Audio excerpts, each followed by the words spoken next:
ಸರ್ಕಾರದ ಗ್ಯಾರಂಟಿ ಯೋಜನೆಗಳಲ್ಲಿ ಒಂದಾದಂತಹ ಶಕ್ತಿ ಯೋಜನೆ ಎಫೆಕ್ಟ್ ಸರ್ಕಾರದ ಬೊಕ್ಕಸದ ಮೇಲೆ ಬಿದ್ದಿದೆ. ಇದಕ್ಕೆ ತಾಜಾ ಉದಾಹರಣೆ ಅಂದರೆ ಸಾರಿಗೆ ಇಲಾಖೆ ನಿರ್ವಹಣೆಗೂ ಸಹ ಸರ್ಕಾರದಿಂದ ಯಾವುದೇ ಸ್ಪಂದನೆ ಸಿಗುತ್ತಿಲ್ಲ. ಇತ್ತ ಇಲಾಖೆ ಅಭಿವೃದ್ಧಿಗೆ ಸರ್ಕಾರ ತಲೆಕೆಡಿಸಿಕೊಳ್ಳುತ್ತಿಲ್ಲ. ಉತ್ತರ ಕನ್ನಡ ವಿಭಾಗದ NWKSRTC ಡಿಪೋಗಳಲ್ಲಿ ಅನೇಕ ಹಳೆಯ ಬಸ್ಗಳೇ ಸಂಚಾರ ಮಾಡುತ್ತಿದ್ದು ಬಸ್ಗಳ ದುರಸ್ತಿಗೆ ಮೆಕ್ಯಾನಿಕ್ಗಳ ಕೊರತೆ ಕಾಡುತ್ತಿದೆ. ಹೀಗಾಗಿ ಗ್ರಾಮೀಣ ವಿಭಾಗದಲ್ಲಿ ಬಸ್ಗಳು ಕೆಟ್ಟು ನಿಲ್ಲುವ ಪ್ರಮಾಣ ಹೆಚ್ಚುತ್ತಿದ್ದು ವಿದ್ಯಾರ್ಥಿಗಳು ಸಾರ್ವಜನಿಕರು ನಿತ್ಯವೂ ಪರದಾಡುವಂತಾಗಿದೆ. ಇತ್ತೀಚೆಗಷ್ಟೇ ಸಿದ್ದಾಪುರದ ಬಲ್ಲಟ್ಟೆ ಗ್ರಾಮದಲ್ಲಿ ವಿದ್ಯಾರ್ಥಿಗಳೇ ತುಂಬಿದ್ದಂತಹ ಸಾರಿಗೆ ಬಸ್ ಗದ್ದೆಗೆ ಉರುಳಿದ್ದು ಸಂಭವಿಸಬೇಕಿದ್ದಂತಹ ದೊಡ್ಡ ದುರಂತ ತಪ್ಪಿದೆ. ಇಲಾಖೆ ಅಧಿಕಾರಿಗಳು ಈ ಬಗ್ಗೆ ಅದೆಷ್ಟೋ ಪ್ರಸ್ತಾವನೆಯನ್ನು ಸಲ್ಲಿಸಿದರೂ ಕೂಡ ಸಮಸ್ಯೆ ಮಾತ್ರ ಬಗೆಹರಿದಿಲ್ಲ. ಇದರ ಸತ್ಯಾಸತ್ಯತೆಯನ್ನ ಶಿರಸಿ ವಿಭಾಗ ಘಟಕದ ಸಾರಿಗೆ ಸಂಸ್ಥೆ ವಿಭಾಗೀಯ ನಿಯಂತ್ರಣಾಧಿಕಾರಿಯಾದಂತಹ ಶ್ರೀನಿವಾಸ್ KH ಅವರು ವಿಶ್ವಂಭರ ಟಿವಿಗೆ ತಿಳಿಸಿದ್ದಾರೆ.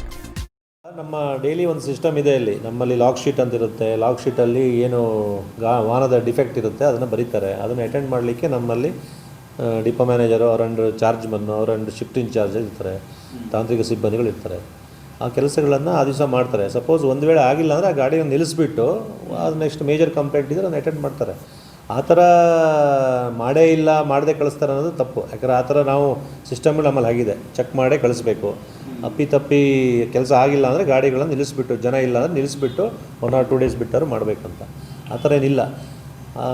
ಅದರಿಂದ ಆ ಥರ ಏನಾದರೂ ಸಿಬ್ಬಂದಿಗಳು ಹೇಳಿದರೆ ಅವ್ರದ್ದು ಏನಿದ್ರೆ ನಾವು ಕೇಳ್ತೀವಿ ಯಾವುದು ಮಾಡಿಲ್ಲಪ್ಪ ಏನೋ ಅಂತ. ಈಗ ಯಾಕಂದರೆ ಅವರು ಕಂಪ್ಲೇಂಟ್ಸ್ ಹೇಳಿದ್ಮೇಲೆ ಆ ದಿವಸ ಮಾಡಿ ಕಳಿಸ್ತಾರೆ.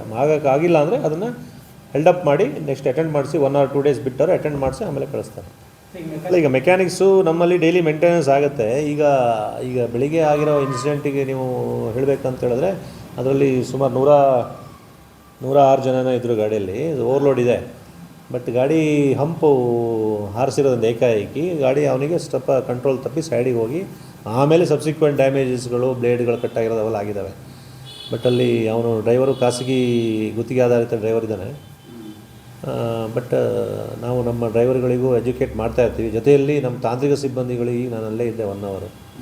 ಏನು ಸಪೋಸ್ ಏನಾದರೂ ಸಸ್ಪೆನ್ಷನ್ ಸಂಬಂಧಪಟ್ಟ ಸಮಸ್ಯೆಗಳಿದ್ದರೆ ಅದನ್ನು ಅಟೆಂಡ್ ಮಾಡಿ ಕಳಿಸ್ಬೇಕು ಅಂತ ಹೇಳ್ಬಿಟ್ಟು ಅದನ್ನು ಕರೆಕ್ಟಿವ್ ಆ್ಯಕ್ಷನ್ಸ್ನ ಮಾಡ್ತೀವಿ. ಈ ಥರದ್ದು ಏನಾದರೂ ಆಗದಿದ್ದಾಗೆ. ಯಾಕಂದರೆ ನಮ್ಮಲ್ಲಿ ಡೈಲಿ 490 ವೆಹಿಕಲ್ಸು ಡೈಲಿ ಆಪ್ರೇಟ್ ಆಗುತ್ತೆ. ಡೈಲಿ 490 ಬಸ್ಸು ಆಪ್ರೇಟ್ ಆಗಿ ಬರುತ್ತೆ. ಈ ಥರದ್ದು ಎಲ್ಲೋ ಆದಾಗ ಆ ಥರದ್ದು ಏನಾದರೂ ಬರುತ್ತೆ. ಬಟ್ ಅದನ್ನು ನಾವು ಕರೆಕ್ಟಿವ್ ಆ್ಯಕ್ಷನ್ಸು ನಾವು ಇಮಿಡಿಯೇಟಾಗಿ ತೊಗೊಳ್ತೀವಿ.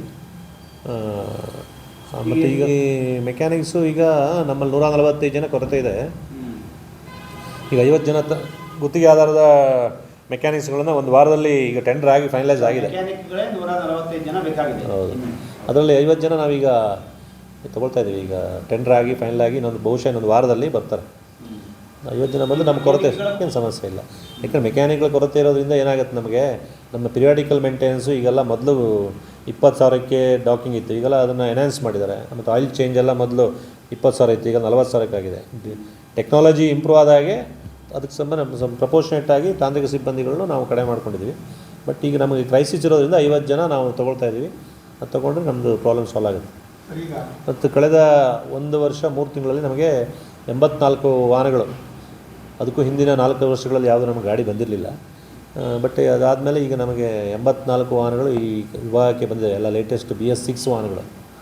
ಅದರಿಂದ ನಮ್ಮದು ಬಹುತೇಕ ನಮ್ಮದು ಗಾಡಿಗಳ ಸಮಸ್ಯೆ ಕಡಿಮೆ ಆಗಿದೆ. ಸ್ಪೇರ್ ಪಿಟ್ ಜಾಸ್ತಿ ಇದೆ.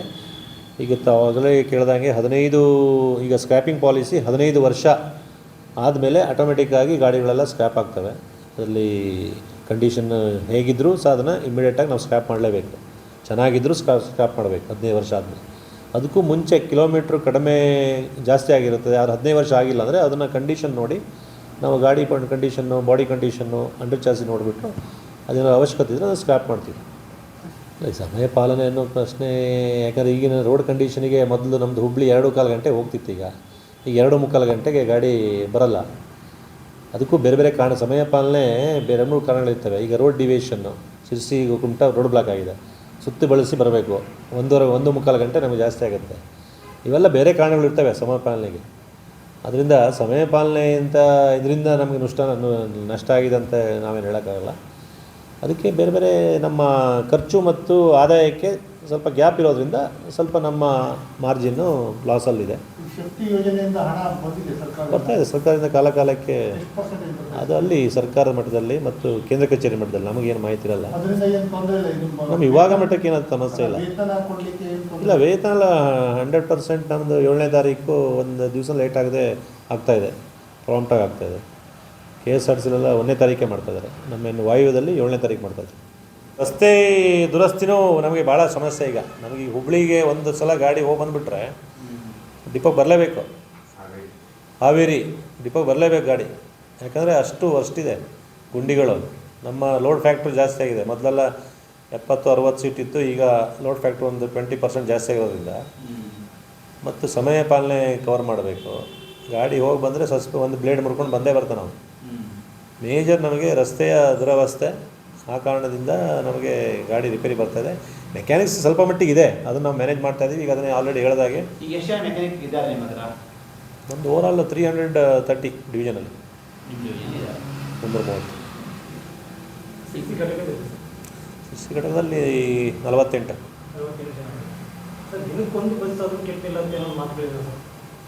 ಅಲ್ಲ, ಸಣ್ಣ ಪುಟ್ಟ ಬರ್ತವೆ, ಅದೇನು ಇದಕ್ಕೆ ಈಗಂತಲ್ಲ.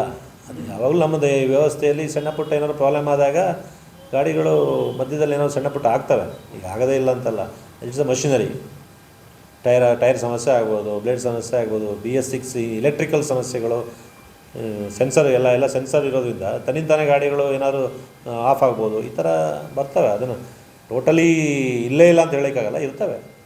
ವೀಕ್ಷಕ ಮಹಾಪ್ರಭುಗಳೇ, ನಮ್ಮ ಚಾನಲ್ ಅನ್ನು ಸಬ್ಸ್ಕ್ರೈಬ್ ಮಾಡಿ, ಶೇರ್ ಮಾಡಿ, ಪ್ರೋತ್ಸಾಹಿಸಿ.